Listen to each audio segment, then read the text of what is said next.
monsieur, j'ai vu dans la deuxième liste des gens à tuer par le régime Sassou Nguesso. Il y avait une première liste et après, je viens de recevoir la deuxième liste des,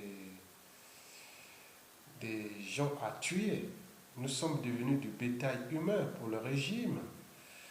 Donc, dans cette liste figure aussi mon nom, Isidore Ayatonga. Bon, pour moi, ça ne m'étonne pas. Parce qu'au moment où, partout dans le monde, ou même dans certains pays africains, les dirigeants cherchent à penser au but même de la condition humaine de leur peuple, c'est-à-dire l'accès à l'eau potable, à l'énergie, à la sécurité, à la justice, aux soins, à la nourriture,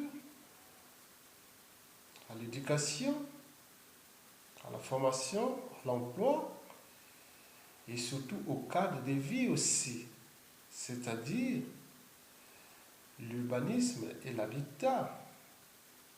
Oui, sans oublier le transport en commun, la mobilité et tout ce que vous connaissez, puisque quand même on est dans un pays qui est bien fourni en termes de potentiel ou de ressources euh, naturelles et aussi des ressources humaines. Mais comment cela se fait-il que les gens s'organisent dans des officines et dans des plans machiavéliques à penser à tuer des gens, à massacrer des gens, au lieu de penser à, à la dignité humaine, leur cerveau de ces officines du régime de Sassou Nguesso et de tout son clan, leur cerveau, leur mentalité, habitude et comportement. Je dirais même, est-ce qu'ils ont encore une conscience? Je ne pense pas. Ils ont des valeurs morales? Je ne pense pas. Je pense que leur cerveau est tourné vers le stade inférieur d'humanité. Mesdames, Messieurs, vous savez que le stade inférieur d'humanité, c'est la barbarie. Hein? Vous savez que la barbarie, c'est la résistance. Quelqu'un qui est au stade barbare, qui est barbare, c'est celui qui résiste même à l'idée d'évolution. Bien sûr qu'il est en insuffisance cognitive et même émotionnelle, qui distingue fondamentalement l'homme des animaux.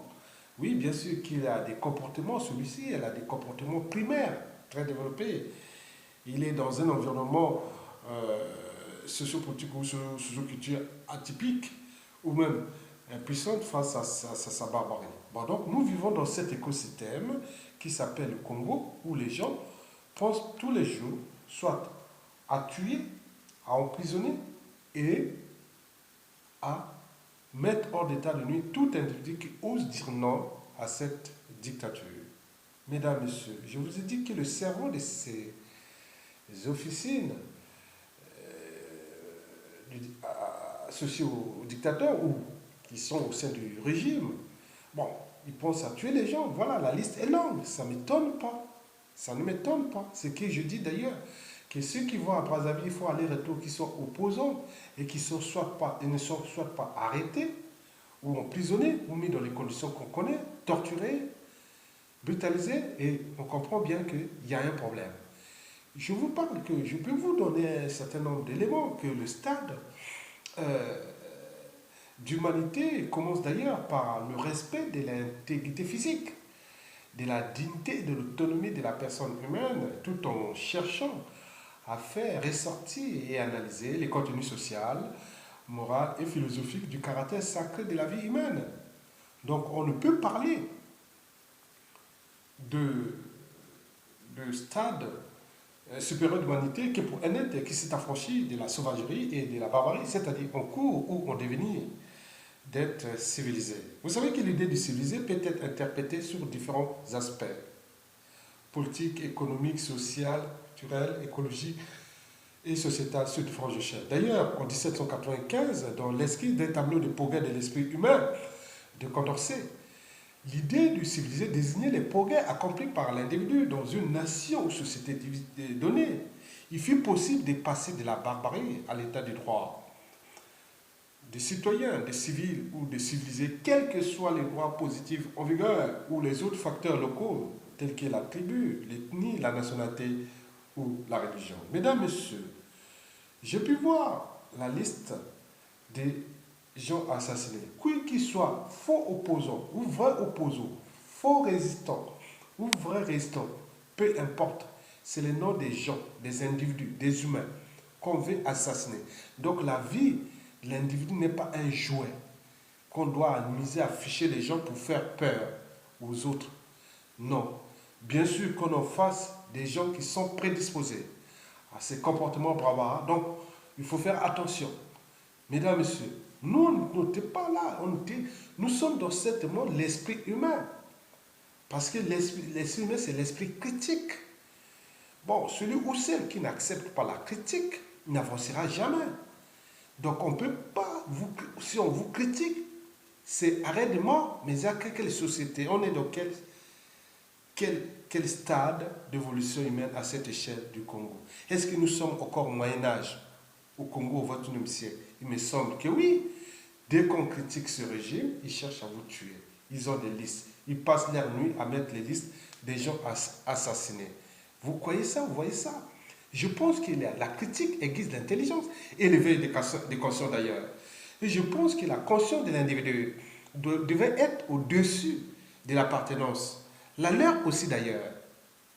Oui, quant à l'éducation que j'apporte, parce que je pense que l'ignorance est la pire des souffrances. Oui, l'inégalité entre couches sociales, culture, société et civilisation n'est pas fondée sur la nature. Elle réside dans l'éducation ou les formations qu'on donne à l'individu, ou plutôt dans celles qu'on lui refuse. Ceci est donc un cas de prise de conscience universelle au niveau philosophique, politique, économique, social, culturel et sociétal.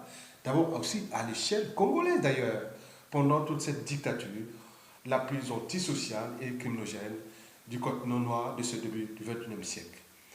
Mesdames, Messieurs, oui, l'éducation. Je pense que l'éducation que je transmets par mes écrits, ma pensée, mes opinions, je suis là pour transmettre de manière positive l'esprit même de la liberté, de la dignité, de la justice et des valeurs morales. C'est-à-dire les valeurs, la barrière entre le bien et le mal. Mesdames, Messieurs, je vous remercie. Équipez, faire leur programme et attendre nous tuer. Non, nous ne tirons pas comme ça. Nous sommes en France, dans la démocratie. Nous allons nous protéger. Oui, la liste là, nous les publions. Et nous mettons des informations au sein de nos familles, nos amis, nos relations, nos amours, nos vies. Et on ne sait jamais. Comme on dit, ne faites jamais autrui ce que vous ne voulez pas qu'un jour on le fasse sur vous-même. Merci beaucoup.